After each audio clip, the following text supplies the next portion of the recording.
seventh graders. Welcome to your final week of school and your final Monday as a seventh grader. Today, we are going to do a little review for our exam, but before we do that, we're going to spend a little time talking about one of my favorite subjects, cats and cat rescue. Before we get going, I am sitting outside of my house where it says, "Welcome to our zoo," and it literally is a zoo. We have 2 guinea pigs, a bearded dragon, 3 cats of our own, and currently I have a mom and 7 newborn kittens that I am fostering. So before we talk about animal rescue and get into all of those great details, I'd like you to go ahead and open up Google Classroom and let's see what you know about cats. You'll go ahead and open up this presentation, and on this presentation you're going to see right here some cat trivia. Go ahead and take that quiz. There's about 10 questions. Let's see how many of you are cat geniuses. I'll see you back as soon as you finish your quiz. Teachers, go ahead and pause. Well, welcome to the kitten room. So I'm currently in the kitten room, and generally it's a really bright and cheery room. But right now I have the lights dimmed because we have 7 newborn kittens, and what you hear behind me is my mama cat. And today, you can see her right here as she wanders around. And today I am going to share with you my journey of becoming a volunteer and foster, and our whole family does this together. Behind me on the wall, you'll see some paw prints.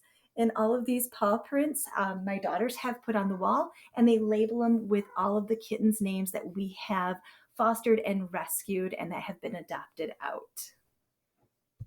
All right, I thought it might be kind of fun to show you some of the newborn kittens, and currently they're in what I call the mama hut. And so I'm just going to take out a couple and show them to you.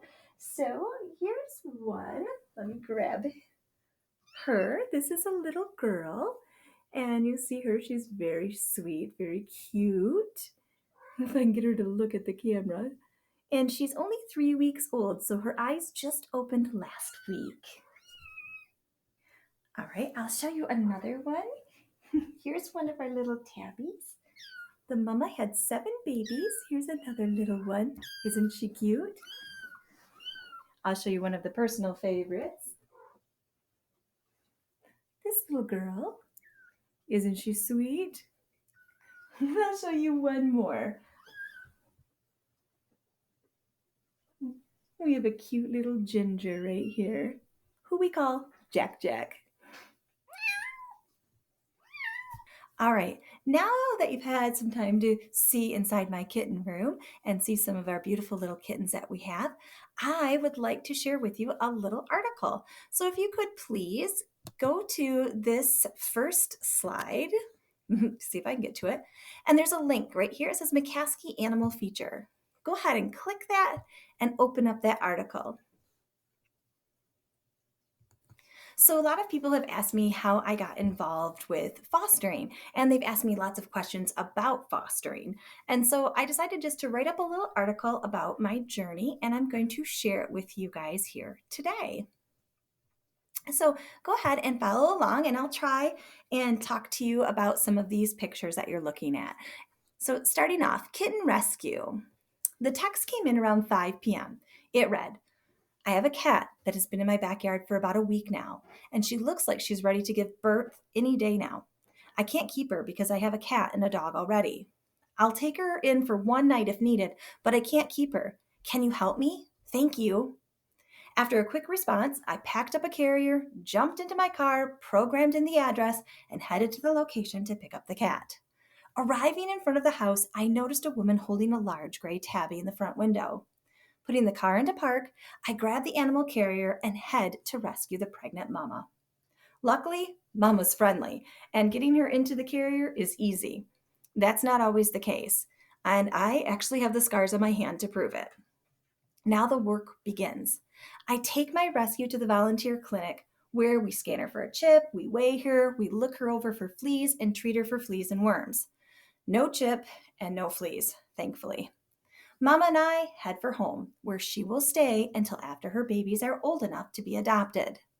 Once the babies are weaned and weigh over 2 pounds and are spayed, Mama and her babies will go to Petco to find their forever homes, and I will move on to my next rescue. So, taking a look right here, this is one of my mom cats that I had. And this mom cat right here, she had five babies and they've all been adopted.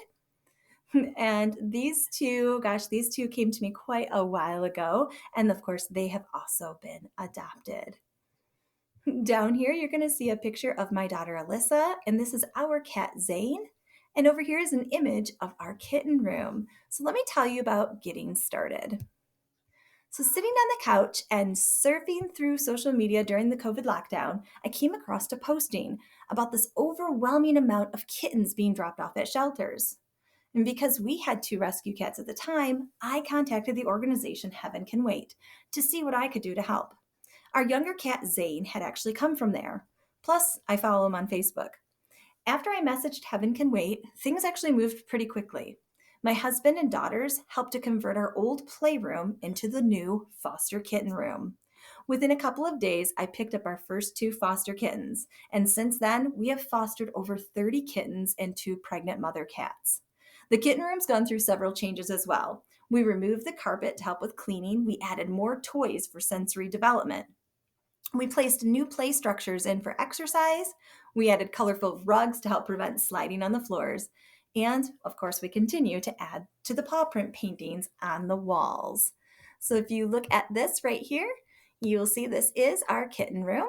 And you can see we've got shelving that's carpeted that they can jump and play. They've got a little tunnel right here that they can go through, and it kind of crinkles like paper.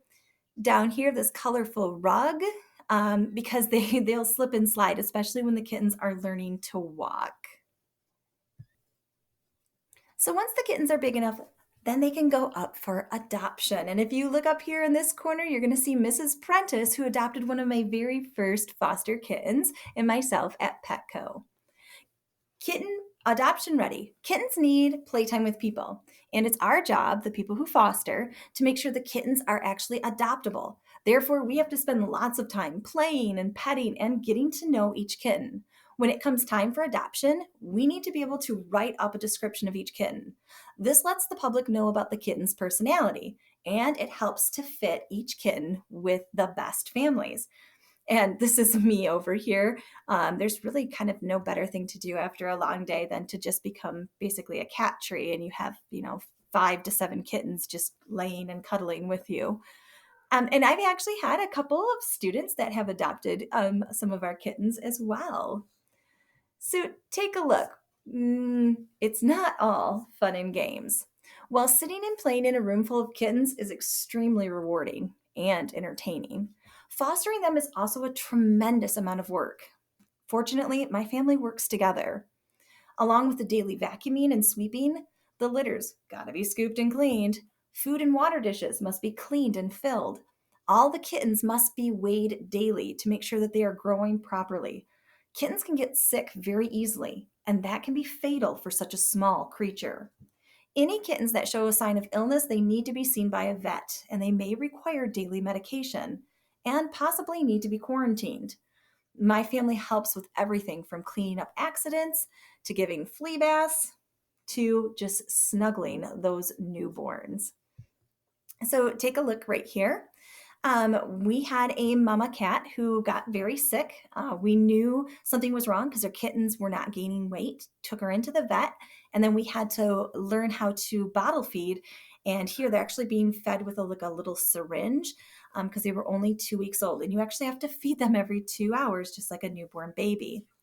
This one right here, my daughter Alyssa is holding a newborn kitten. You can see its little eyes aren't even opened yet. And again, it's a lot of work. Beyond fostering. So let's take a look at what else is out there beyond fostering.